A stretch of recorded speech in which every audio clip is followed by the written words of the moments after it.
Come, hear the tale of our ragtag crew, brought together upon a mysterious island by fate. They have lost, they have won, and now, alongside a rebel faction, the truth on the wind, they fight against the evil Eterons. Behind it all, an alien being of immeasurable power begins to rise once again. As the land grows cold, our party stands as a light in the darkness. Now, welcome to the Swordcast Adventures. The Leviathan pounces on us, on Metolius, but we are not so easily slain.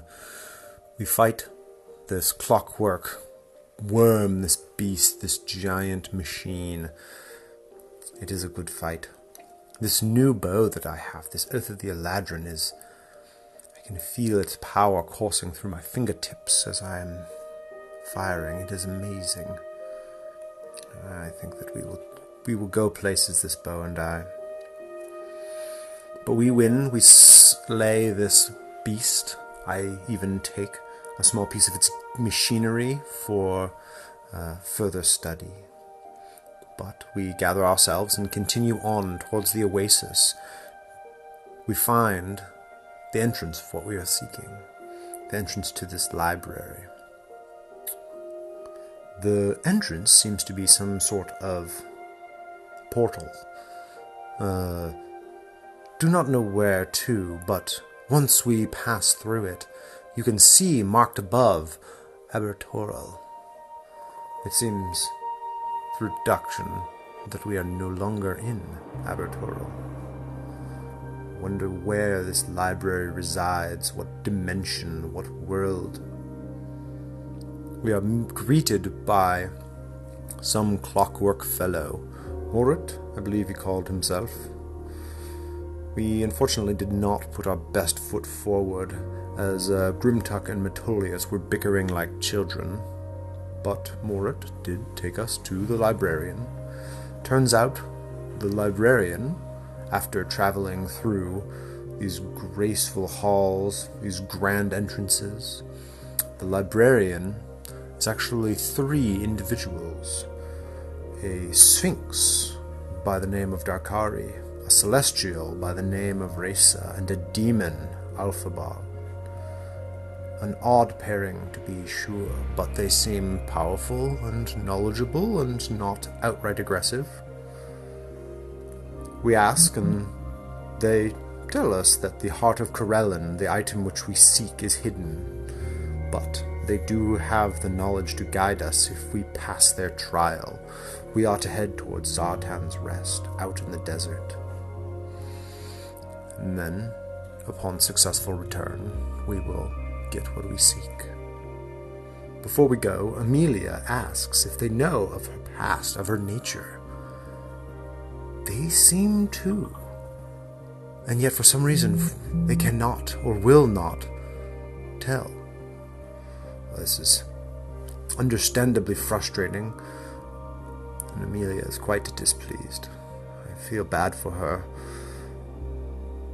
Perhaps when we are done with this current crisis, I will invite her to Evermeet and we can learn more of her past together. But for now, we must go. We have a trial awaits. Back out into the desert we go. You all stand upon the cold sands of this oasis. The clear waters kind of shine the moonlight above as the night sky has left but star fields above you, and the ruins behind you, which in fact are the archives, hold no light and shine nothing out. As you are tasked to do, there is a temple to the northeast. And as you stand out here, what do you wish to do? Does anybody else, where the fuck were we just now? I'm still having a hard time with it. We were not here. No fucking shit. but like Amelia just starts walking while this conversation's happening. like away from us. Yeah, like in the direction that we're supposed to go. All right, I guess we'll talk and walk. Okay. Are you familiar with other planes? I feel like I might be DM. I think Roll a nature check. I feel like 11. I would say you would know of them. I don't think you have an inherent knowledge of them. Like, you've heard that other quote unquote other planes exist. You don't exactly know how to get there. You don't exactly know what they are or what it is. Like what is I've heard it talked about. Like, is it like another, I don't know. Is it like somewhere you can get to from here or no? I don't know, man. You mean yes, but you need special abilities in order to do so. It is like another world, but depending on where you go, the rules are different. Like you can steal and punch people if you don't like them? Think more basic than that. Like, the world might be enshrouded in fire, or That's fucking terrible. It might be a great nothingness in which you go mad. Some of them are less harsh. Perhaps you're familiar with the Feywild. It's true. Yeah, I've heard of it. They got like real like fantastic animals, and some people have hooves that like don't look like they would normally have hooves, and a lot of hooves and antlers like going around. I feel like little horns, like horn nubs up here. Yeah. Typical. That's what everyone thinks about. What? I don't know. I'm asking you, man. That's fair. Well, there are all manner of creatures that live there. But yes. Have you guys been to other planes? Nope. No. I'm just familiar with the Well, I mean, Feywild. just now. But Well, yeah, you guys have all been. We just were. Well, right. I'm gonna have a hard time bragging about that because I don't think anybody's gonna be like, okay, cool, you went to another world, but it was just a library. Like, I don't really know if my people are gonna give a shit on that one. You think we'll go to another plane again? Not that very one. well Don't might. say that one. Like a different one. We very well might. We'll see where our travels take us. If it helps us defeat Father Limerick, then we'll probably go there. All right. So far we've been in a dream that went back in time. We went to a library that was on another plane. It was, I mean, kind of fantastic, but also kind of, I don't know. It's more you than me, I guess. Do you remember the trickster friend that Metullius had for a short while? I fucking hated that thing. Yeah. I'm really upset that it left because I'm not gonna lie, I was gonna fucking put it in the bag of holding until it stopped moving. But yeah, I remember it. That creature was from another plane. But I never fucking want to go there because those people are obnoxious as fuck. That thing just decided it hated me. I don't know why. It's just fucking with me, man. Well, I mean, let me put it another way. Are there people on this plane that fucking annoy you? Yeah, there are. That fucking Pirate King annoyed the shit out of me. I bet you I could put him in a bag of holding. He's small as fuck. Imagine if you were from another place, and then you came here, and the only person you had ever met was that Pirate King. What would you think? I would burn this place to the ground. I find that to be quite myopic. You can't say that you liked the Pirate King. He was a dick. Sure. I'm just saying, take a larger perspective. Alright, Graham Talk, just don't be You have upset to see about the Pirate big Kings. picture. Yeah. I do. I'm supposed to, like, I gotta step outside of myself. That's what Grandfather Shaman's always telling me, too. Same thing. It's like, you gotta look at the big picture. Graham Talk, you gotta, like, see things from other people's perspectives. Graham Talk, I get it. He tells me the same shit. So, alright. Some planes are on fire, other planes have dicks in them. I think I'm getting it. Thanks, Selduin. You actually, most of the time when you explain stuff to me, I don't get it, but I think this one, I think I'm getting it. Oh, good. I'm glad to hear that. Once I read this book on how to explain things to people, yeah, I don't take that advice anymore. So I would say, as you all kind of continue this conversation back and forth over the course of time, you find yourself at a large river, which basically feeds into the oasis and cuts the desert itself in half. I think before we get there, like when it's on the horizon, with Amelia like walking like 20 to 30 feet out in front of us, I'd be like, I feel like one of us should go talk to her. And I feel like I'll probably fuck it up if I do. Elduin, you know more about planes and stuff. Yes. Go see what's up with Amelia. She looks fucking pissed off. And then back what they were saying back there in the library. Like, I don't know. They seem to know her, but not know her. But you seem to have them all, figured out or whatever. Maybe you can help her out too. I mean, I guess I can try. Grimtuck, creatures of higher and lower planes are bound. Those of a lawful nature are bound to certain things. If they are not permitted to speak on them, they will not speak on them. Yeah, but like, why would them not telling her a thing get her upset? Like, if they told her a thing and she was like, "Oh, that thing's awful," I get it. She wants to know more about herself, but like, Well, maybe exactly. And if she's trying very hard to find out where she came from or who she is, and clearly these beings know something but aren't going to say. So that would be frustrating to anyone. It would be like if the bear suddenly stopped returning your summons. Yeah, that'd be weird. I get that. Now Right? I have It would be more- very frustrating for you to not speak to the bear or the elk or the deer or whatever. Yeah, the bear spirit's pretty much always inside of me. I'm pretty sure that we're like, I'm sure they are. yeah, it's fucking, always a thing. The bear Hey, inside. here, all right, fine. We'll just settle it. Hey, Amelia, are you cool or are you not cool? You seem pissed off. She doesn't even like look back or break her stride, and she just says, "I'll be fine." All right, well, that settles it. Are you sure? If you do need to talk to someone, just let us know. At that point, she would keep walking, but she would look back at the group and she would say, "What is there to talk about? They clearly know something and they're not going to tell me." You want to beat it out of them? She'd be wearing her mask, so you wouldn't be able to see the smile crack at the edge of her lips, but she would say, "I don't know if that's possible." I don't know. I saw what we did to that fucking giant metal worm thing. I'm pretty confident in us, but you just say the word, Amelia. I'm just saying, if you need us to beat information out of somebody, at any point in time, we got you. I'm sure there's better people that we could find outside the archive to beat the information out of. Yeah. Okay, that's the dude. I like that. See, I knew it. I knew you would. Beat the change you want to see in the world. I get that. Yeah, exactly. I feel that. Exactly. Okay, I like that. I wish we knew anything about where we're going. From what I can tell, it's just a fucking more desert. Well, at the moment where you're going is you all see a large river. Oh, right. We're standing on the banks of the river. Yeah, spanning quite a distance across. Hey, look, it's your favorite Elthwin, rivers. But this time we have a carpet we could just all ride on and get across the river. Yes, we That's should be true. fine. We should be fine. So we all get on the carpet Okay. and we ride over the river. Awesome. I would say by the point you get to here, it probably gets to about maybe 3 in the morning. You see it runs pretty rapidly, no real bends, at least where you're at, and nothing seems to come of it. As you pass over it, as you move through, you get to the other side without attack or event. You just hear Grimtuck just humming a tune in his head, like while going over the river. Just like, you don't know what we can find. Why don't you come with me?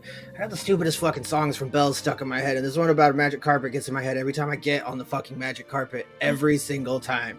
And I don't know what it's about yet. It talks about a sound machine, and then it talks about this guy and this girl, and they want to go on a magic carpet, and I don't quite get it yet, but I got the dumbest fucking song stuck in my head from that guy.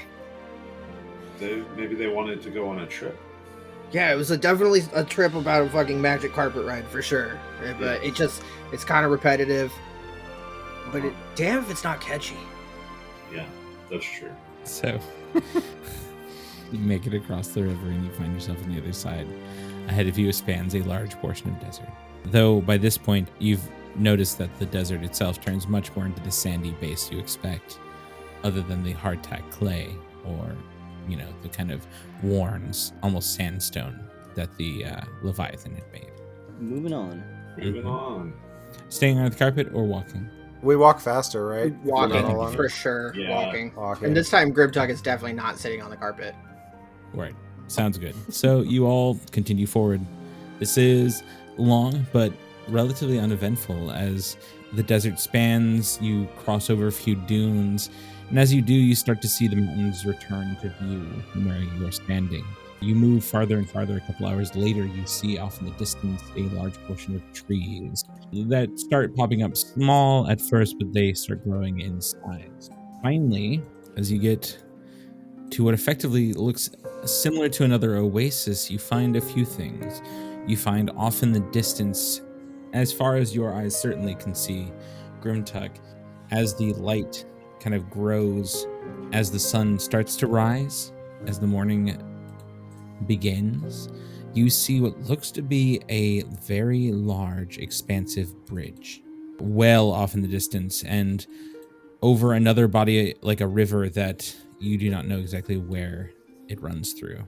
But to the north, from where you stand, you see built into what looks to be the start of the hills to the mountains. You see these odd, like angular shapes covered with sand, but still sticking out at certain points. The geometric angles don't fit into natural, like carved or natural, like worn stone. This instead looks like made by a sentient race, placed there intentionally. Though spots have been filled to kind of round out a lot of the surface, it almost looks as though ziggurat or a pyramid that has been slowly but surely began to be swallowed by the desert itself and by time. What is that? I don't even know, but it's fucking massive, and it has a lot of weird angles. It's kind of creepy looking, but like also pretty badass. Oh. Ahead at the base of this rise, you see two large stone doors reaching up about 15 feet high that are closed but seem to denote an entrance as best you can tell. Pillars on either side. And past both to the east and west, you don't see much else in the way of entry points. It seems more of just those like tiered, leveled, like stones. Who the fuck built this? In the middle of a desert. Is this what we're looking for? I was just wondering that myself. It would be a weird coincidence if this wasn't, and this was just here, on the way. Agreed. Someone built this place, and maybe the same people who built that bridge, off in the distance. Alright. Let's throw in some money here, guys. Like, I think we make a wager on what we all think this thing is. I think it's a tomb. I think it's somebody buried here. That's what I'm throwing my bet in on. What do you guys think? It could be like magic thing. It could be like a summoning thing. Could be another place into another plane. Maybe that plane of like horrible fire stuff that Eldon was talking about. Because it's hot as shit out. I think it's a trial ground. Okay, so Amelia has like trial by combat, trial ground. I got tomb. What about you, Metolius? I think it is built to honor whoever Zaratan is, but I don't know who that is. Well, I have to say that I agree with Grimtuck. It's called Zaratan's Rest. Well, the final rest is death, and that's true. All right, we got 1 for combat area. We got 3 for tomb. All right, you're up, Rain. I mean, I think it's a tomb. Oh, fuck. All right, fine. I think that's the obvious answer. Fine, no, all right, never mind. Well, then, if it's anything anymore. Regardless of what it is, those 3 are clearly using it as a trials ground. True. That's true. That is very true. It could be a tomb, but it could be a place just to hold whatever it is what we were meant to retrieve. Let's go but fucking wake them up. I do agree with you, Amelia, that we are definitely being tested. Then what do we do? pass the test. I mean, are we going in now? I don't know. We should probably rest. Yes. Plan was to rest. Let's create the hut. Especially as you all stand at a distance from this place. The sun starts to rise higher and higher. It is now obviously daytime as the rays have crossed over onto the desert and the sands once again glow in this kind of amber. I'm sure we can find some sort of crag, shady spot to make our camp for the day. Yeah, I was gonna say Amelia was gonna try and find a tree or a group of trees that are part of this to set up under. You do notice that as you kind of walked through, you saw small like groupings of trees that you could use in a way for shade. There aren't any like large bodies of water like you found next to the archives, but there are definitely there is seemingly water underneath the sand enough to grow these trees. Yeah, Amelia would find a decently shaded spot or one that seems like it's going to be shaded throughout the day and start her ritual. Okay. About 10 minutes later, the hut appears. And as the sun rises even just a slight higher in the sky, you are granted a place to rest. In the shade of these trees that line the area, would you all like to set watches? And when are you planning on waking up? Effectively middle of the afternoon? Are you guys all deciding to go in at night again, or what? I mean, if it's inside, I don't think it's as important to like worry about the sunshine, but I agree. Yeah, the sooner we can get back, the better. Agreed. Well, let's just take our rest and go. yeah. Yeah. What time is it? Like 7 a.m. ish? I'd say it's more like 6 at this Okay. point. So if we rest for 8, we probably wake up around Be 2. 2. 2. Okay. The heat of the afternoon. Yeah. Good time to go inside. Mm-hmm. All right. Well, I will take a watch. Yeah, I will too. All right. Yeah, Amelia, you can take one. Yeah, I don't mind. I feel like you could take all All of right. them. Amelia can take all of them. So, first watch. Elduin, would you roll me a perception check, please? A 22. As you sit, keeping an eye, as the sun rises higher, you see off in the distance what look to be a grouping of vultures circling around something off in the distance. The large black birds spiraling, waiting for either their prey to die or the predators that are upon them at the moment to leave. But you can tell by the almost red, bright, almost like red crest of their head that they are not anything but vultures. Mm-hmm. Which direction are they? South from you. Okay, so in the desert, in the middle of the desert. In the middle of the desert. Yep, cool. Other than something of a bunch of carrion birds flying high, your watch goes off without a hitch. The sun rises slightly higher. I'll go wake up, was it? It was, yeah, Grimtuck. Mm-hmm. Hey, Grimtuck, your turn. All right. I'm up. So, I'm up. There were some vultures to the south. It seems like something probably died. But nothing else to report. All right. Cool. Dead stuff. All right. Hey, Amelia. Anything new in the book today? No, not this evening. Or, I guess, day. You're right. All right. I'm up. Kind of just sit up, cross-legged, looking around in our nice air-conditioned dome. Speaking of, Amelia, Mhm. how does your dome look on the outside? I would have kind of tried to make it match the sand color, kind of Okay. have it blend in and make it not noticeable. Okay. Grimtuck, roll me a Mhm. perception check. 15. Okay. You sit up looking around as your companion drifts into his trance. As you kind of stare off into the distance, you see small black shapes that begin to grow larger. Not quickly by any means, and certainly not in a aggressive pattern, but you notice they almost look like large dogs, kind of dotting the landscape. 3 or 4 of them break through the kind of waving heat of the sun.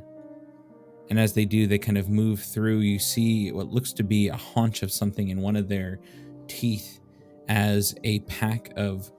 Actually, roll me a nature check. I don't know if you know these things. I got a 12. We'll see. I would say you know what a hyena is. A Oh, yeah. pack of these hyenas cackle as the leader, the slightly larger and this like kind of golden mane off of its head, is taken by the sun and almost glows. As it holds its bloody haunch in its teeth, the other 3 kind of try to peck at it on the way. You hear that hyena laugh, that odd ring, almost otherworldly in it as they do, and they stop for a moment, and you see the leader drop the haunch about 20 to 30 feet away from you, and you see them put their nose up and sniff, and smell for a moment, and then one of the smaller ones swoops in and grabs the hunch and runs off with a loud burst of snarling and laughter. All four of them race off into the distance. What are those things? Oh, they're hyenas. They kind of scavenger creatures, and they look just savage, but they're smarter than they have any right to be. That sound is terrible. Yeah, you can hear them from a ways away.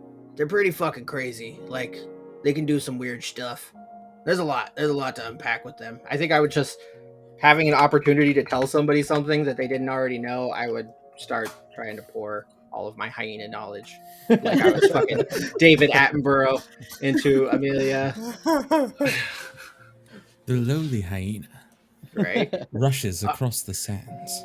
So, like, they run across the sands, and they, sometimes their penis will fall off if there's not enough, women around. That's a thing. It's weird. Is that true? There's certain breeds of them, actually, yeah. Yeah, and then they'll steal, the smaller creatures if they're just unattended and stuff. But they're not bad inherently at all. They're just fucking They're just creepy. Animals. They're like wolves. But they'll play dead and stuff. And so it's like if the bigger creature attacks, but if they can gang up on them, they'll fuck it up. If they're hungry, they'll come for you for sure.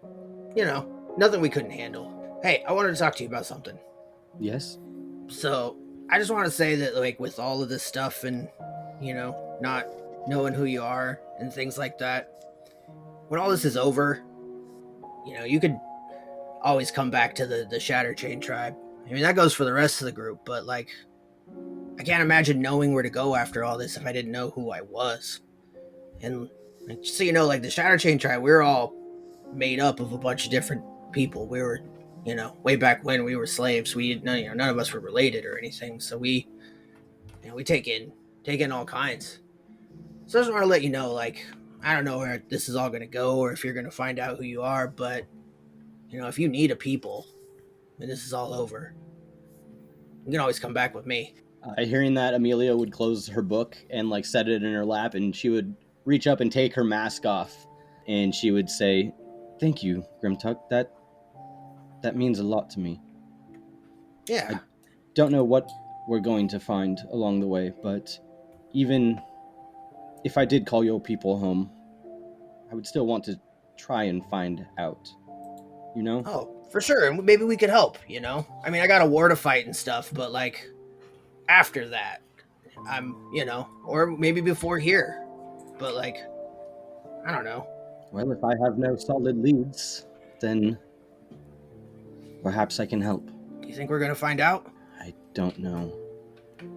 But for some reason, over these last few days, I've found more than I've found this entire time I've been looking.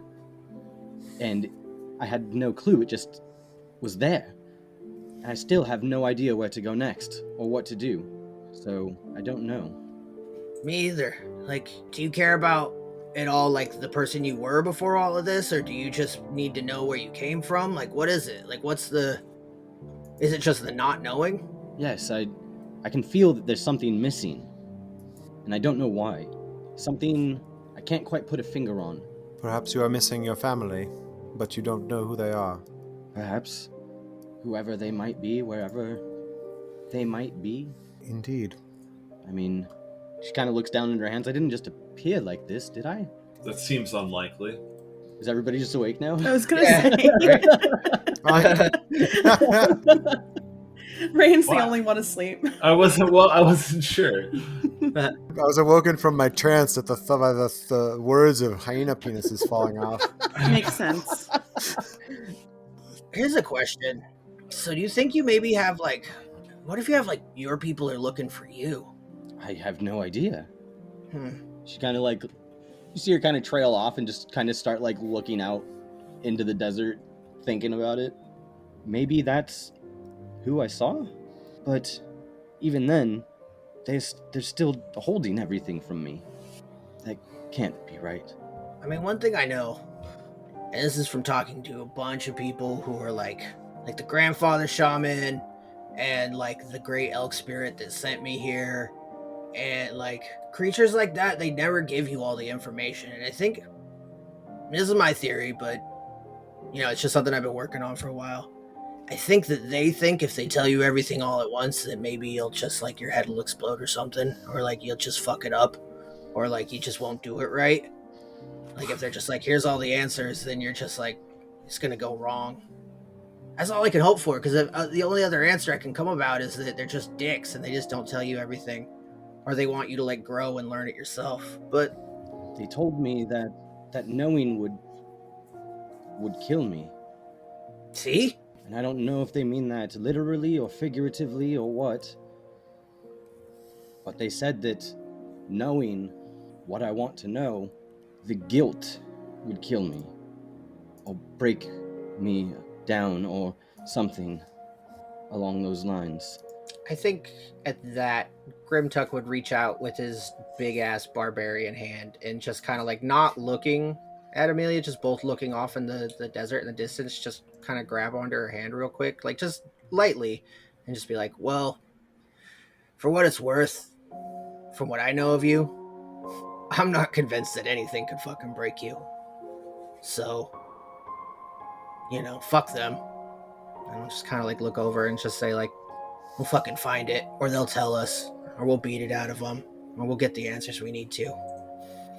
I'm just gonna stand up and kind of like stretch a little. Amelia would kind of chuckle a little bit and say, yes, fuck them. I'm going to find out.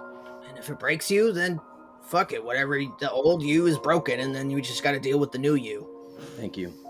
I think at that, I would just kind of stare off into the distance until my watch is up. As it is now. All right, I'll go wake up Rain. All right, I'm up. I'll go pass out. There's hyenas out there. Amelia knows what they are if you want to ask her. If you don't know, they're pretty cool. Will do. That'll be a 19 on Rain's perception check. Rain, by this point, the sun has gotten decently high in the sky. It beats down, but is able to be shielded by the hut, especially in the shade itself. At this point, you see an odd-shaped, a snake kind of wheel its way through the shade as well. It kind of moves around one of the trees a little ways off from you. And then even closer, this large, almost ebony-colored snake kind of curls around the hut, the edge of it. It's unable to get in, obviously, so it just follows along as though it's the side of like a hill or a mountain. And as it does, you see it stop for a moment. And you see it rear up. You see what looks to be a hood of some kind open up as it does. Roll me a nature check on this. You got it. At that, Amelia's just like frozen in place, eyes just wide, just like not sure what to fucking do. 14. 14. You know this to be some kind of like a cobra of some kind. Mm-hmm. I would say in your line of work, you would know of snakes such as this used for the making of poisons or things like that. Though I don't know if you know this specific like species, you do know. It's very recognizable. And you see it rise up and kind of move back and forth for a second and give it a large hiss. And as it does, you see a second shape move as a large spider kind of shakes itself out of the sand and starts to scurry off. And in a flash, in a moment, you see this instant strike of the snake. And the spider, impaled upon its fangs, twitches and falters. The snake rises back, the fangs removed now. And as it finishes this, as the spider kind of curls up, you see the snake begin to devour it in front of you. Just as quickly as it happened, as it struck, as it was there, it is gone as it continues to, snake its way away. I just turned to Amelia and I'm like, well, that was fucking rad.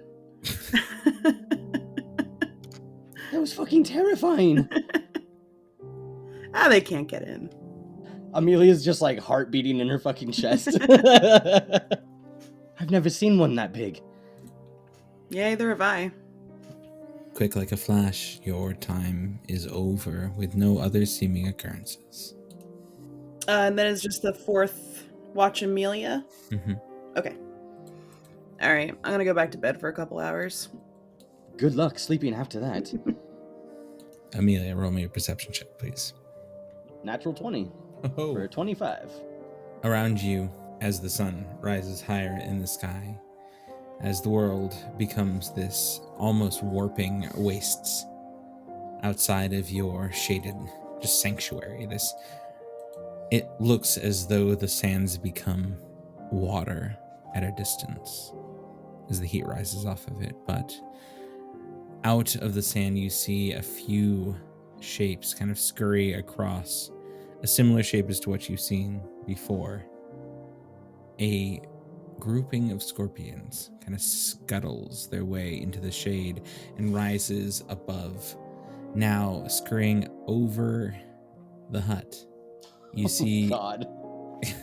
you see its small legs kind of tapping against the edge of this magical barrier. As it moves over, you see the bottom of it, this almost web-like design on its carapace, as it just strolls over. Not the giant variety that you had seen before. This is a large one, but not too large. The claws are very big, which I don't think for you may have any reference point at all. But you see it crawl over, move out a little ways, and then kind of dig itself into the sand as the rest of your watch goes off without a hitch. By around 2, the sun is quite high in the sky, and your companions begin to stir. Ugh. As the hut falls after the 8 hours, Amelia just stands up and she says, "Let's get out of here." Oh, what happened after the... What else? This place is fucking awful. Hold on. I gotta meditate for like a minute or two. Am I gonna... Was there more stuff? You missed a giant cobra kill a giant spider. That was rad. Oh, that It was sounds terrifying. It wrapped all the way around us. awesome. Wait, they were giant? Did it not? I thought you said it crawled up against the hut. No, it kind of like it snaked its way along the edge. It did not wrap around. Oh, It was okay. not that big. I thought you I am said it sorry. like wrapped around the hut. No, Oh. no. Oh, It I was hate a this cobra. desert. I thought it was like a giant cobra. Oh, not that big. Not All that big. right. I misunderstood. No worries. DM, I'm going to do my morning meditation, which I don't think it's definitely a within the last couple days thing that Grimtuck's been doing this in the morning. Otherwise, before all this, he's just like rocking it. And I guess anybody that would afterwards be perceptive enough to notice the slight change that like my mouth tusks get a little bit more pronounced and all of my hair gets like kind of more coarse as I go both bear spirit on both of my totems. So the aspect of the beast and the totem spirit. So The double bear. yep, double bear. No more eagle eyes. You all see this. I'd say Grimtuck has an almost a slight bit more bestial look to him. It seems like his form leans a little more on the orcish side of his heritage, but instead the tusks look more like fangs of a wild animal. You never go full bear.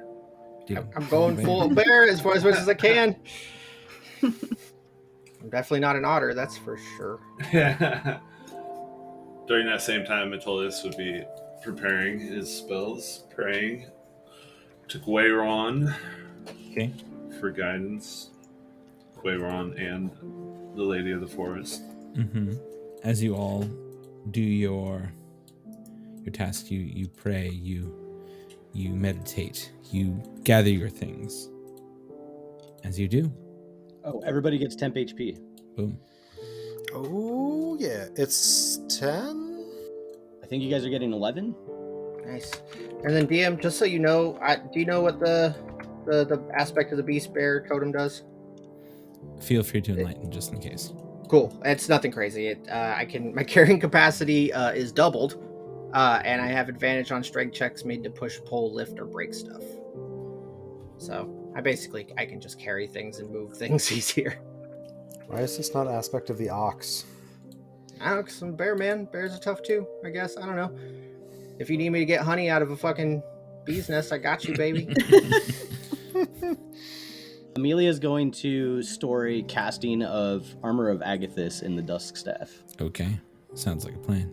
Midday, the sun is blaring hot. The desert again warps like it is water upon the sands, and ahead of you sits a half buried temple. The doors sit closed, seemingly exposed enough.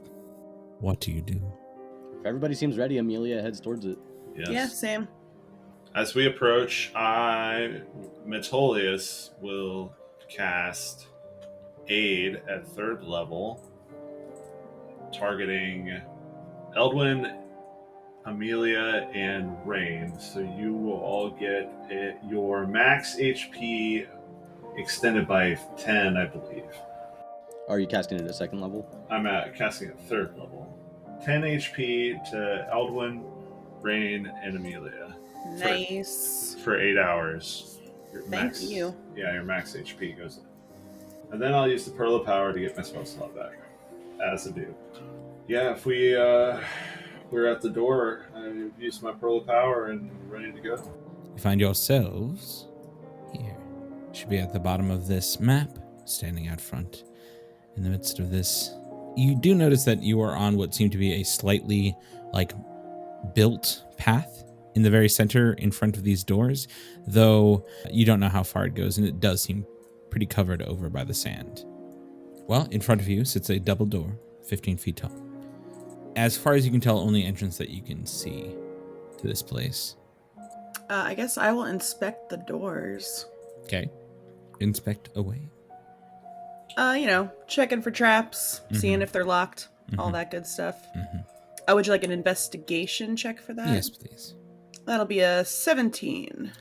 These large stone slabs neither seem to be trapped or locked from what you can tell, though they do look very heavy.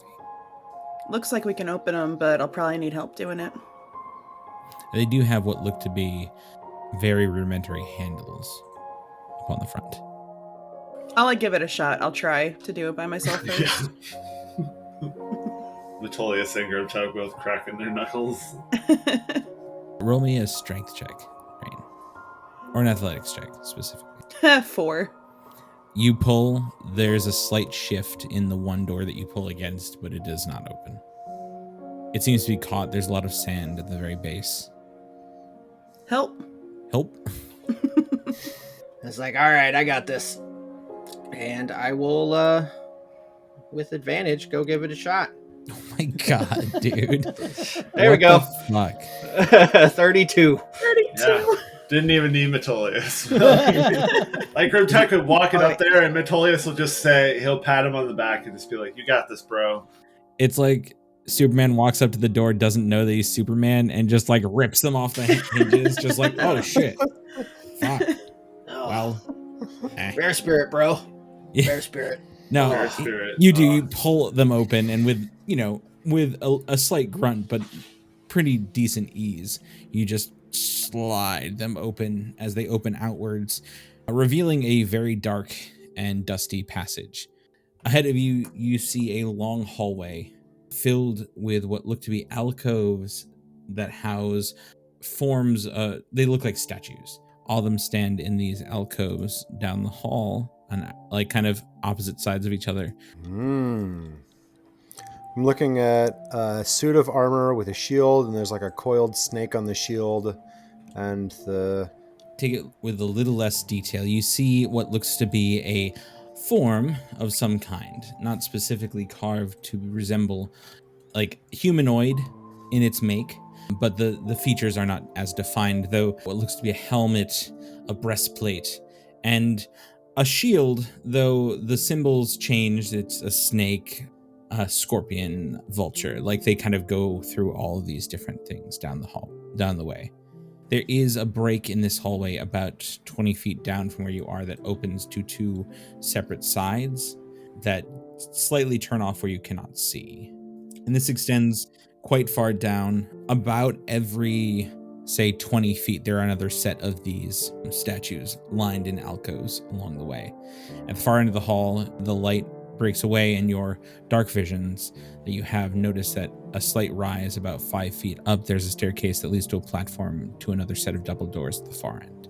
So how do we want to do this, guys? Are we doing the sneaky entry, or are we just walking in? Like, Well, actually, just give me 1 second. I need to, and Eluan's just gonna bend over and like pull his boot off and then upend it and pour out a bunch of sand and then put it back on. It's like, okay, I'm good.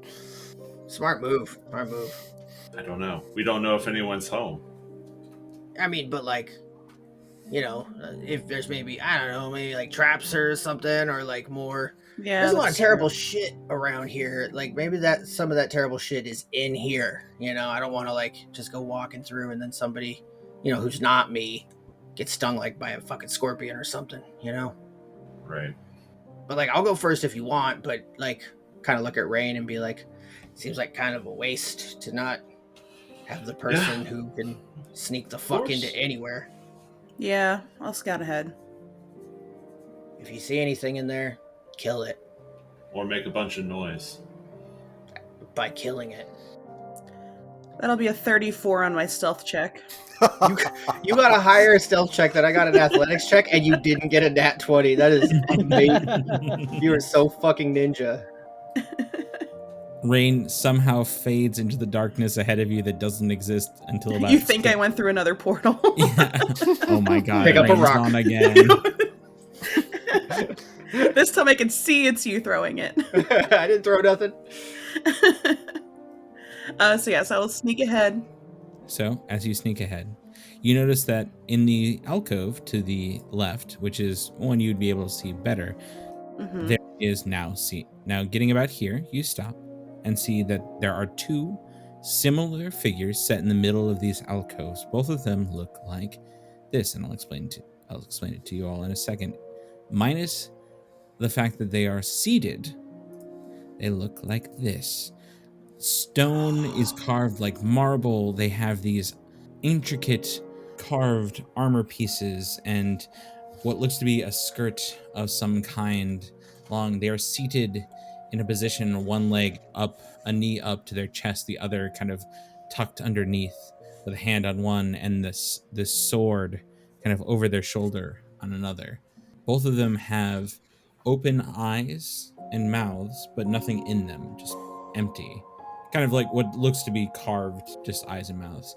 And one is pointed to the south, one is pointed, which is the one on the left, and the other is pointed to the north, which is the one on the right. And around the base, you notice what looks to be pegs that stick out about 1.5 feet from the base of this statue. Interesting. Does it look like they could be turned with these pegs? Like, is that the... You have That's what I'm absolutely guessing. no idea. Okay. You also see another thing.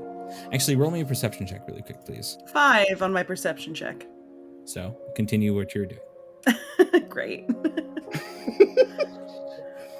Yeah. I don't want to get too far ahead of everybody, but I'll like get to the point where I approach the staircase ahead Okay. and peek around, and if I don't see anything at that point, I'll... So wait, time out, pause. You get Okay. here. Great. And as you do, you didn't notice before, but instead this small cracking and movement, and you see just to your right, you see what looks to be small pieces of stone begin to fall off these figures that stand in these alcoves as this one basically swings. I want you to roll me a initiative roll, please. You got it. I'm going to roll one too before the rest of you wonderful people get to do so. A surprise round. I rolled Oh, a shit. 1, Oh, so no. that'll be a 6 for Rain. Oh, no. Yes, it will be. I will point out that I can't be surprised if I rage, but I'm not going to take this from you because I'm not in the room.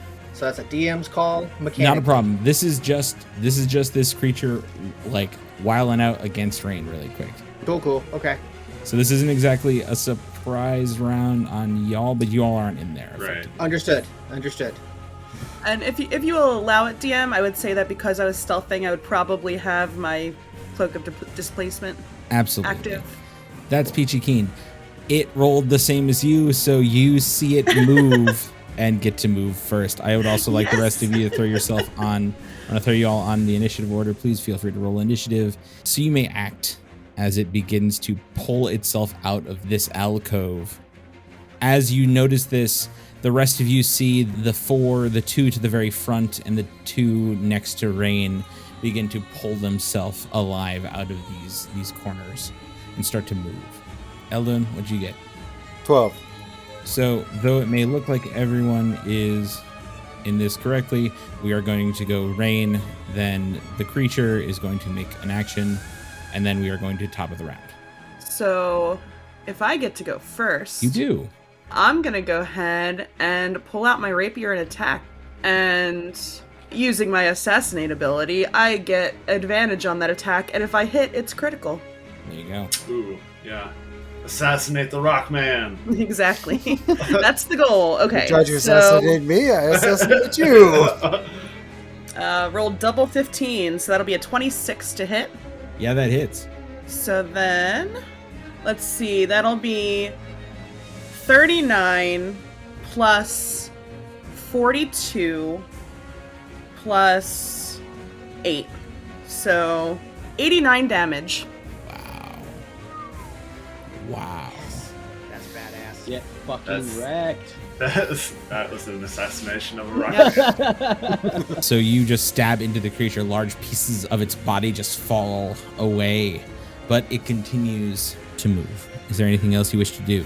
I will then bonus action disengage. Okay. Which way are you going? And I will... because I got 30 feet of movement. I'm going to... I can't make it all the way back to the entrance, but I'll at least give myself some space and go down to, like, where the alcoves are, so I have more space on every side of me, essentially. Mm-hmm. And I will just stop right there, in between the two sitting statues. Okay. And then obviously scream to my teammates. As you see Rain Statues are coming to life in here. scream, the two statues in front of you all begin to move out. The two statues behind Rain move into the corridor.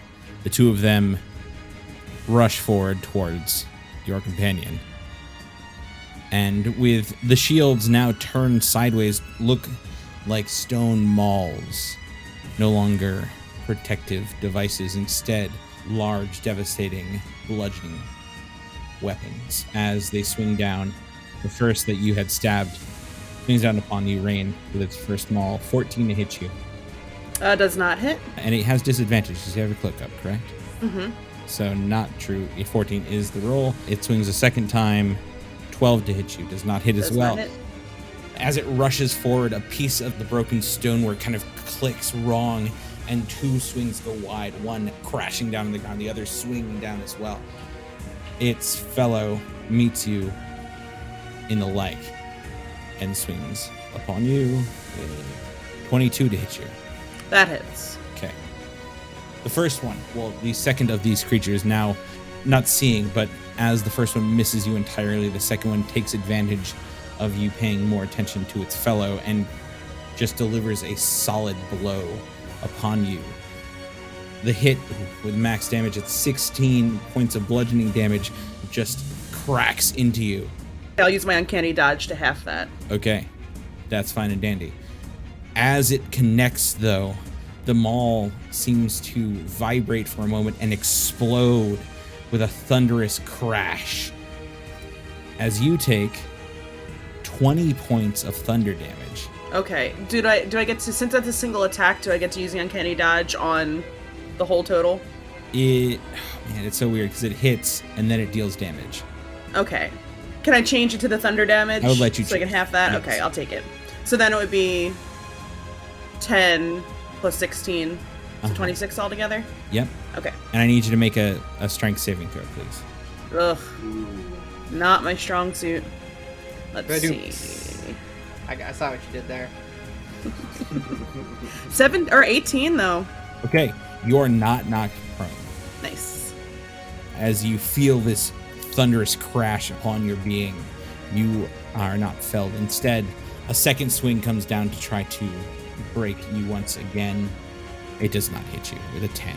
This time, as it rises back, it crashes down next to you. You narrowly avoid the second swing as the other two of these creatures, the most southern ones that had just pulled themselves forth, rush towards your companions. Grimtuck, you are the first in the line. We are going to go for you. Yeah, that's fair. That's legit. 22 and 25. Both hit. The first attack, 8 points of bludgeoning damage, followed by another crack of thunderous sound as you take 25 points of thunder damage. Bam. And I need you to roll a strength saving throw. Got a 16, but I don't... Alright, why is it giving me advantage on this? Because, you're not raging. I'm going to say even a 15, which is the other number that rolled, would have made it just fine. You hold your ground. Plus 4 because of my aura. Then very much so. Cool. And that's full damage, too. As the second swing, I didn't need to roll an attack. Instead, you take 16 points of bludgeoning damage for the second swing. Cool. As this creature just... 16? Thunk. Fuck. Yes. You guys just see Grimtuck spit out a fucking molar. Actually, I think it's about 49. Yeah, 25 plus what now? 25 plus effectively 24. So yeah, 49 points altogether. Okay, cool. I got that. I'm gonna say 49. I'm just gonna do this. Start over. And then I got temporary HP. So I get rid of that shit. And then 49 damage total. Followed by the next one who does that was just the first guy. Cool. Okay. 9 does not hit you as the second of the two creatures misses wildly. Its giant maw slams down to the ground next to you, followed closely by an 18 to hit. 18 actually does not hit. There you go. Its second swing misses entirely. As you spit blood out, you're able to dodge out of the way as this giant maul swings by your form. That's some fucking Three Stooges shit.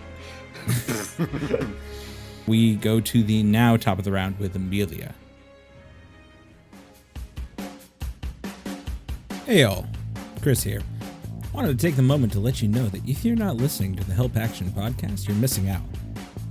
Our very own Justin Dixon and a few other DMs offer the Help Action to give you incredible insight to bring back to your own game.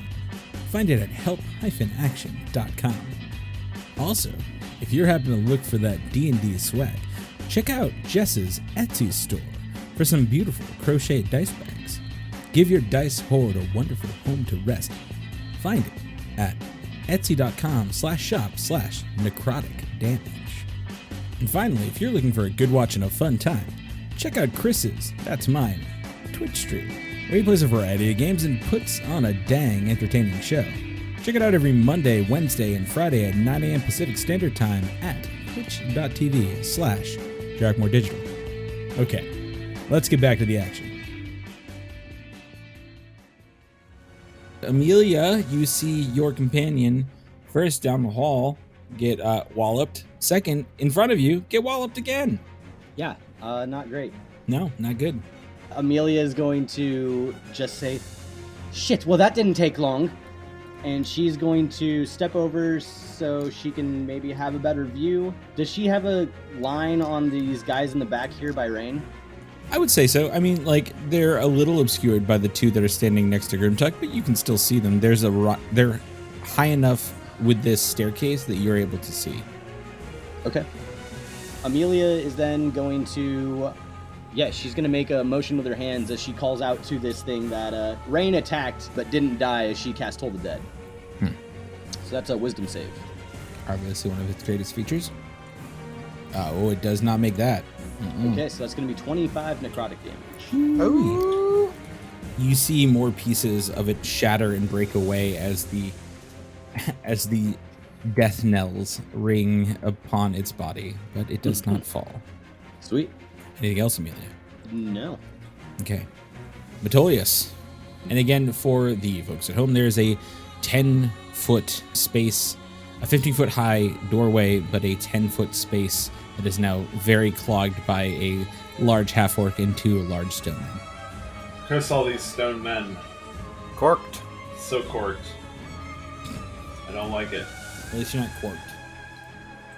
I will spend a second level spell slot, and I, Metolius Blackthorn, will Misty Step into the room. So yeah, in a moment, silvery mists surround Metolius. He disappears and reappears in another puff of that same silvered mist. Now, next to Rain. He takes a step over, and he swings on the Rockman. Swing on it. 28. That hits.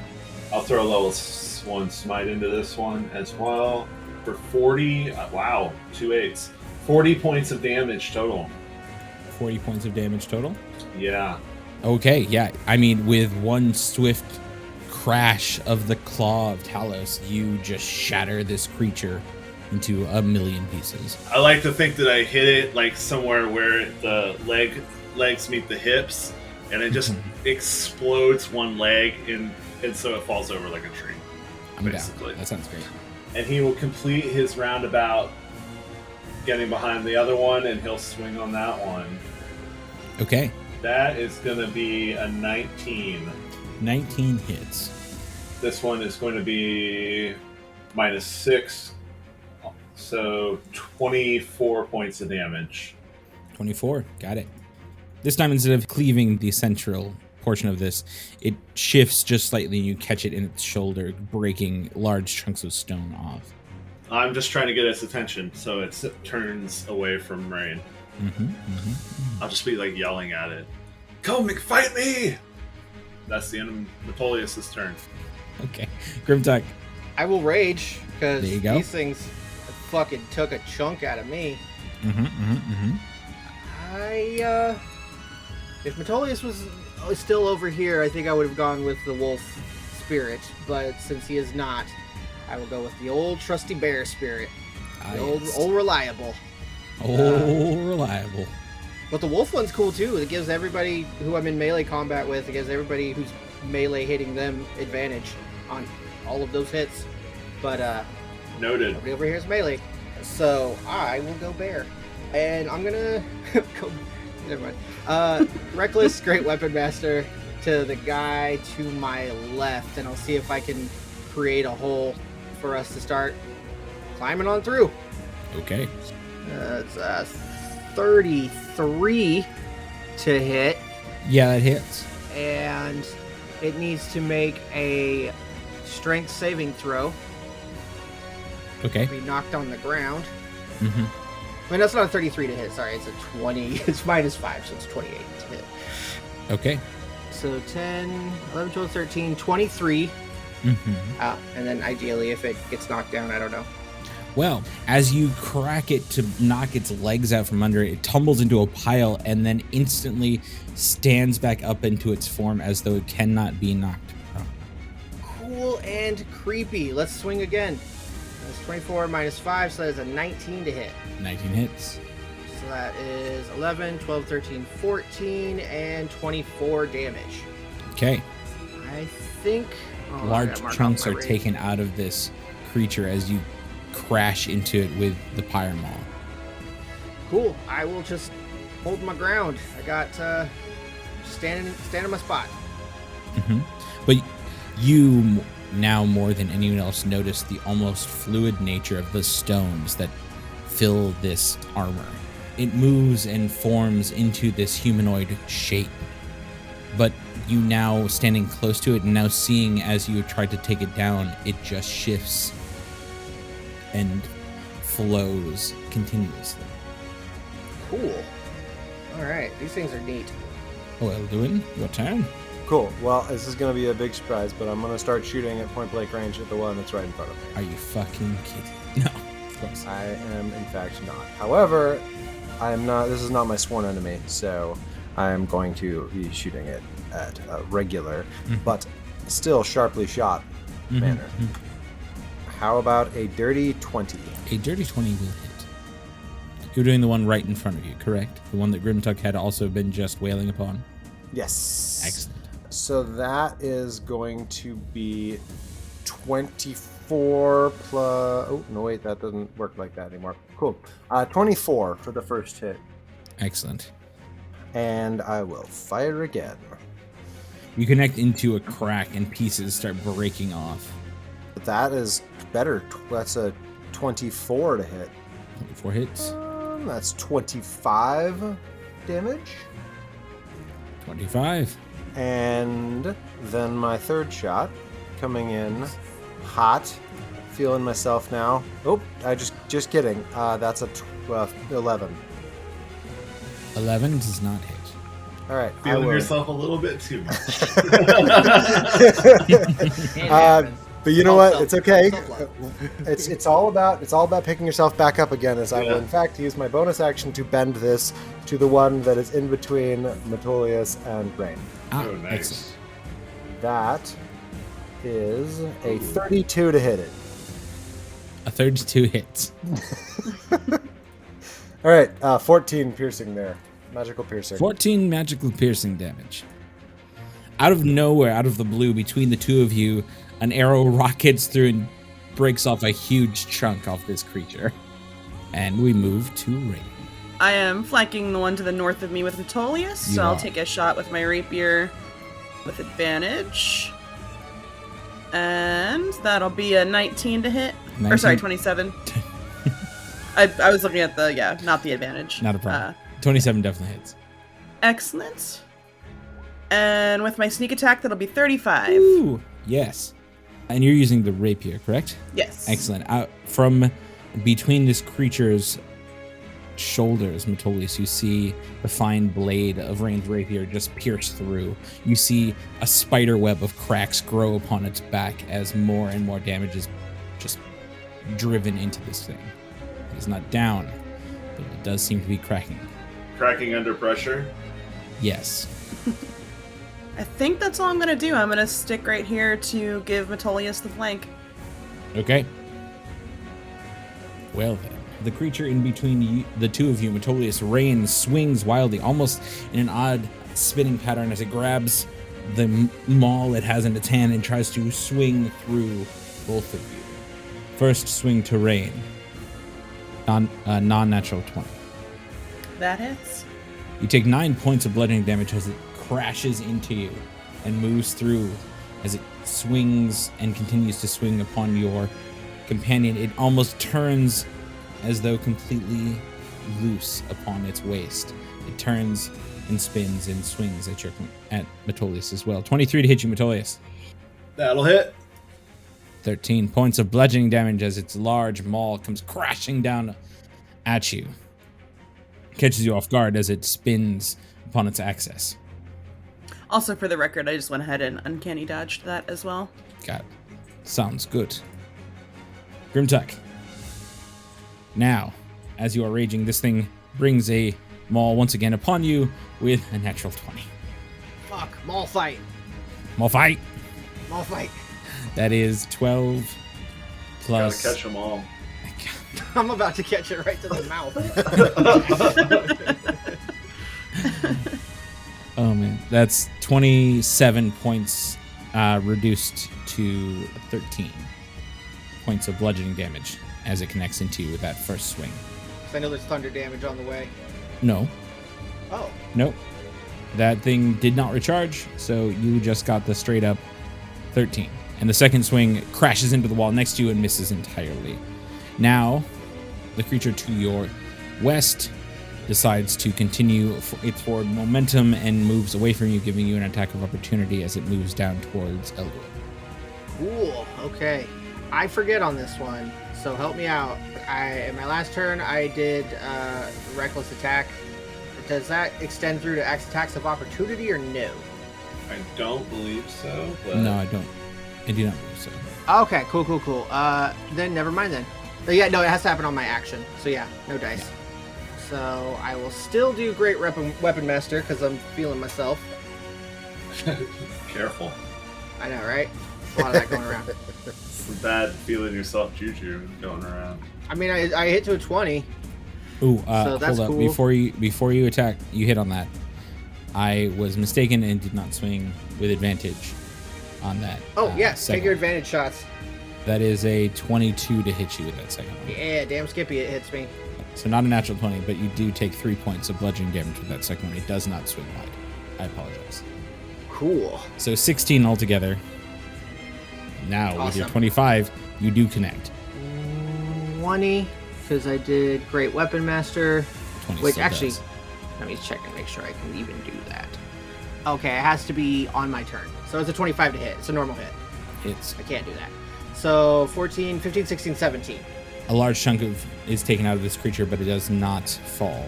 As you crack it in the back, Elduin and Amelia, you are sprayed by bits of stone as this thing reforms its head as best as it can put it and stomps forward towards you. Elduin, this thing raises its maul and tries to bring it down upon you with a 14. That is not going to hit. I will step out of its way.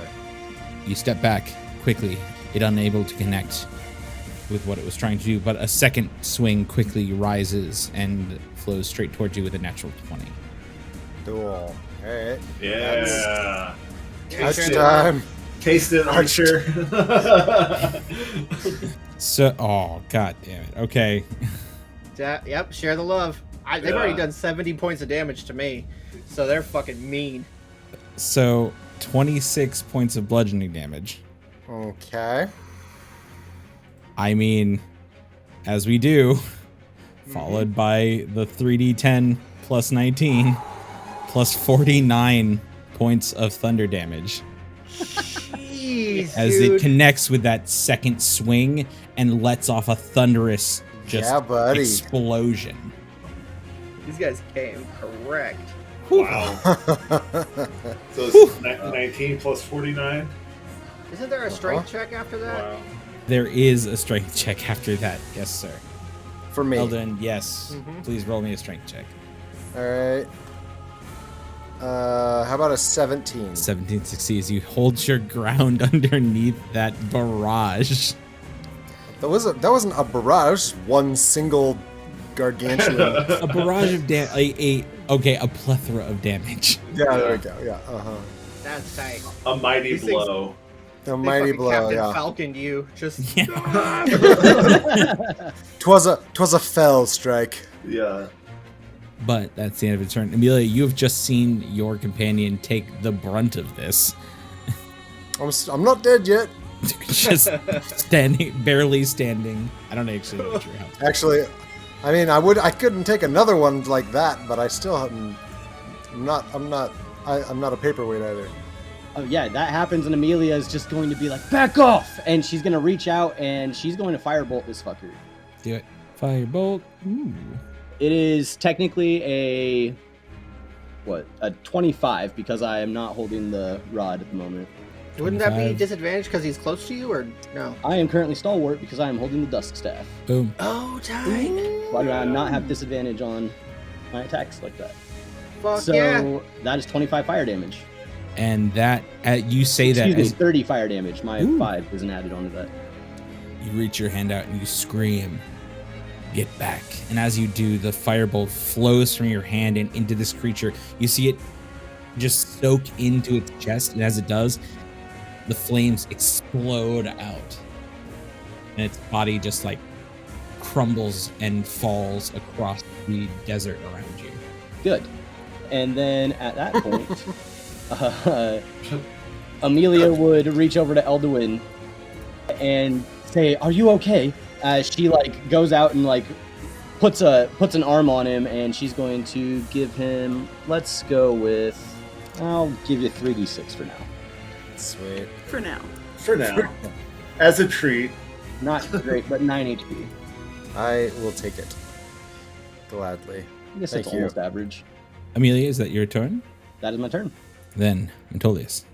Metolius strikes at the heart of this beast while flanking with rain. 29? Yeah. Okay, 25 points of damage, and I think I will add a level 2 smite into the equation Excellent. for another 7, so 32 points of damage, Ooh-wee. and another strike Okay. with the axe. A huge crash and explosion of bright, brilliant light as Metolius just digs his axe into this thing. reform. 25 on the next strike. No smiting on this one. 25 points of damage. Even without the smite, you connect into this creature, and as you do, you find the hole that was left as from the smite you had previously given it, and just dig the axe straight into it. As it does, it shatters and splits apart into two halves and crumbles to the ground. As it falls, stone falls away, and I'm looking at Rain, and I say, "Are you all right?" Oh, I'll step forward, and I will cast Cure Wounds through the bead as a bonus action. And I will Cure Wounds Rain for 8 points of health. Nice. I'll take it. Yeah. Alright, that is the end of Natolius' turn. Okay, Grimtuck. You know what I'm doing? Reckless, Great Weapon Master, let's do this shit. See if I can take one of these fuckers down instead of just soften them up. That's not gonna hit. That's like a 13 to hit. A 13 does not hit. Nah, I didn't think so. Let's try it again. Woo, nat 20. That's what I needed in my life. Yeah. Oh, So that, it's a good thing I was just sitting down and figuring that out. So that is going to be, if I don't do Orcish Fury, that is going to be 1, 2, 3, 4, 5, 6 D12. Maximized, one dice would be maximized. So it'd be one maximized, and then 1, 2, 3, 4, 5 D12. Well, let's do 5d12. 38 plus whatever the fuck this is. Wait, no, that wouldn't work that way. It's just maximized. So 38, 48, 49, 50, 60, plus 3, 70, 80, 90, plus my... no, I'm kidding. I'm just kidding. That'd be nice. 38, 48, 49, 50, 60, 1, 2, 3, plus my modifier, plus 9. 9, yep. Woo! Okay. That Good makes God. up for the first miss. And he has to roll... wait, never mind. He can't be knocked down. So he doesn't have to As roll far a as you can strength save. Yeah. Cool. Oh my gosh. Yeah. So yeah, as you just, you basically see a similar, like, hit that you saw this creature do to Grimtug, but in response, Grimtug does to it. But there's no explosion except for the just like bomb ass just crash of the pyramol into this creature's face that just sprays the walls with stone. It reforms, but damn. Fuck! I was so hoping for the kill. Oh, I'm sorry. Okay, cool. That's not your fault. It's the numbers. The numbers, they're a harsh mistress. Oh wait, I think I get to hit it again because I made a critical. I did a Oh, critical. you do. You do. Yeah, tight. You do get the hit. Maybe you do get the kill. Yeah. I just Double tap. Always double tap. Yeah. It's important. It's Maul. important. Double tap with the maul. Yeah. I don't think I'm getting the kill on this one. Sorry, me. That is a 12 to hit. 12 does not hit, my friend. I'm so sorry. It is what it is. All right, cool. Okay, That's what I got. Elduin. I'm gonna kill Steel. I hope. I'm gonna move here, and I'm gonna shoot it with my bow Okay. in the usual manner. Sharply shot. Pew. Pew, pew. How about a critical? Elduin go burr. I get it. Elduin go burn. Yes. That's the actual roll. 30 for my first hit. Okay. It is still up as your hit crashes through the creature and just shatters pieces. I will take my second shot. You will take your second shot. sir. Oh. That's a natural one. Shoot Grimtug. Well, you miss. Your arrow slams into the wall, and I'd say with a natural 1, it is unable to be redirected as it just catches and holds. That makes a lot of sense. I will Plus now everyone fire else is dead. my third shot. Ah, yes. Sorry, I forgot there was an. That's a 13. 13 does not hit. I mean, yeah. All right. I'm not gonna waste my action surge on this just in case. So I will be done. Okay. And Sounds good. sheepish that I missed twice. Rain. All right, I'm gonna try to kill steal the kill steal. I love hate all of you. Run up, I flank with Grimtuck, and I attack with my rapier with advantage. Seems you guys left something here. Stab. A 26 to hit Oh yeah, that hits. for 42 damage. So, in the process, Grimtuck, you make this just immense, just crash into it with your pyreball. As it reforms in front of you, you see the arrow flies across and just decimates its torso, but once again it reforms, and then finally you just see Rain just come in and just shank, and the thing just crumbles in front of her. What the fuck? Like, like I'm not.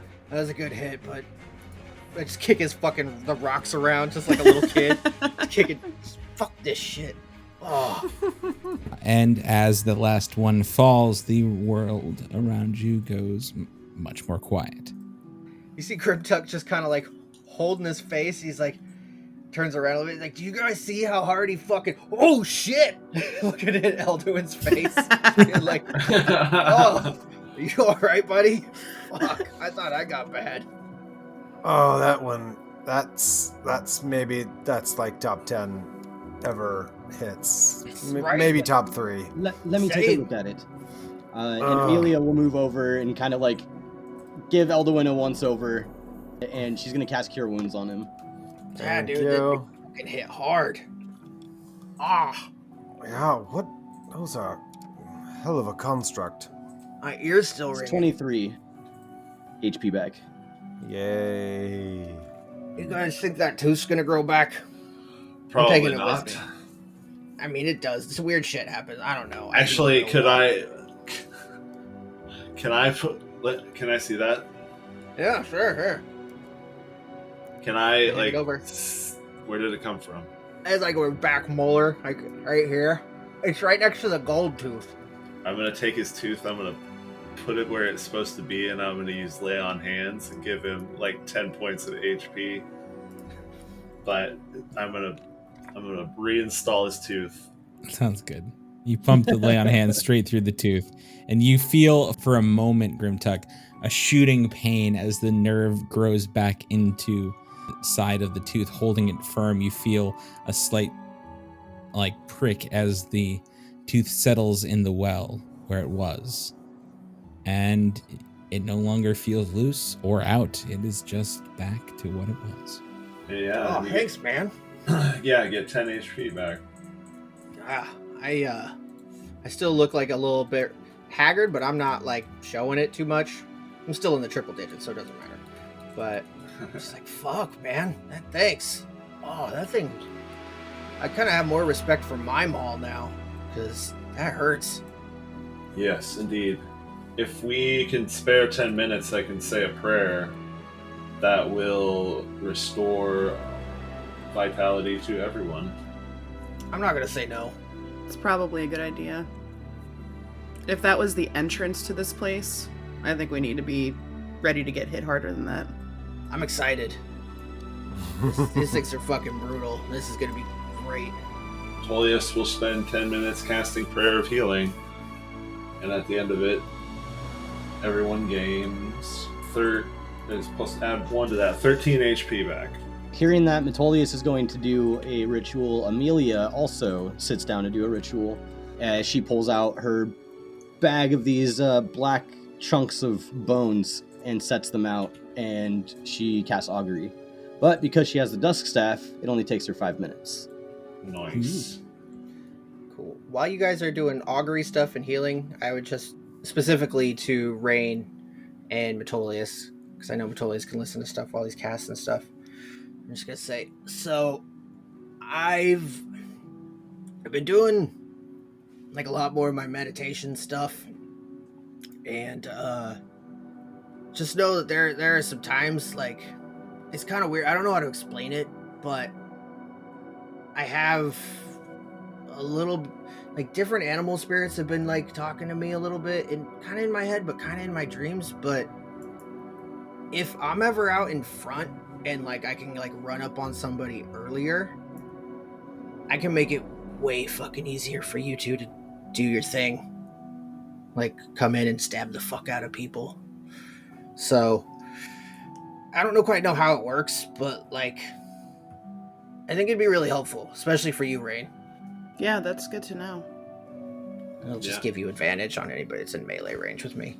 So That's very good. I'll call it out when I do it. I don't really know. It's like I'm still kind of getting to know him. It's his wolf spirit, and I'm gonna be honest, like the bear spirit's really like calm and stoic, but the wolf spirit's just kind of like he's just angry and he just kind of communicates in thoughts. So I'm figuring it out still. So sorry I didn't say anything before, but yeah, I'll let you guys know. I don't know how. Like, do we need like a code word or something? I too would like to perform some ritual magic. I would like to do the ritual for comprehend languages as we're going into an unknown tomb. Good idea. Agreed. That's why I took Lifty ability, because I'm like, tombs, they got heavy shit in them all the time. I'm looking for some like hieroglyphics or something. At the moment, after you've all done your rituals, you see a long hallway.